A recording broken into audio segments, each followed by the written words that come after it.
Dinas Perdagangan Pemerintah Kota Padang menggelar operasi pasar murah di halaman parkiran kantor Dinas Perdagangan Jalan Khatib Sulaiman Padang, Provinsi Sumatera Barat pada Senin 15 November. Salah satu bahan pokok yang sedang mengalami kenaikan yaitu minyak goreng juga tersedia di ajang pasar murah ini. Selain itu terdapat beberapa kebutuhan pokok lain seperti beras, cabai, bawang, gula pasir, serta telur. Selengkapnya akan disampaikan rekan jurnalis Tribun Padang, Rima Kurniati, yang kini sudah terhubung bersama kami. Halo Rima.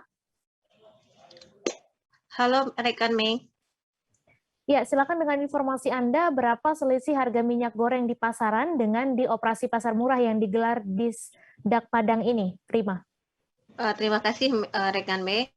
Memang mulai hari ini sampai hari Rabu ke depan, Dinas Perdagangan Kota Padang itu menggelar operasi pasar murah, yang mana salah satu kebutuhan pokok yang disediakan di sini yaitu minyak goreng. Yang mana harga kebutuhan pokok yang dijual di sini termasuk minyak goreng itu lebih hemat 1.000 sampai 3.000 dibandingkan harga pasaran. Jika harga minyak di pasaran itu per liternya sekitar 18.000, maka di sini Dinas Perdagangan menyediakan 1 liternya kisaran 15 sampai 16 per liter. Sementara untuk kemasan 2 liter itu di sini tersedia 34.000 sampai 35.000 per 2 liter. Sementara harga di pasaran itu sekitar 38 sampai 36 ribu 38 sampai 39.000 per 2 liter. Begitu rekan Mei.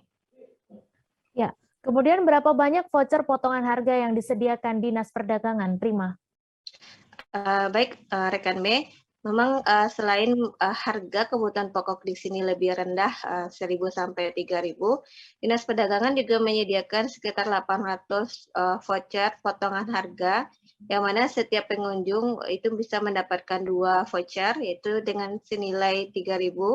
Artinya setiap warga selain mendapatkan harga yang di bawah harga pasaran, sini mereka juga mendapatkan voucher dengan potongan harga sekitar 6.000 untuk sekali belanja. Dan ini akan dilaksanakan selama 3 hari sampai hari Rabu 17 November 2021 nanti, Mei. Kemudian apa syarat warga untuk bisa mendapatkan voucher potongan harga pada operasi pasar kali ini, Rima? Memang rekan Mei, di sini tidak semua warga bisa masuk ke operasi pasar karena sebelum masuk itu warga yang harus divaksin terlebih dahulu. Mereka akan diperiksa dengan barcode Peduli Lindungi di depan pintu masuk operasi pasar. Bagi yang belum divaksin, artinya mereka tidak bisa berbelanja di sini. Baik, terima kasih Rima atas laporan Anda. Selamat bertugas kembali.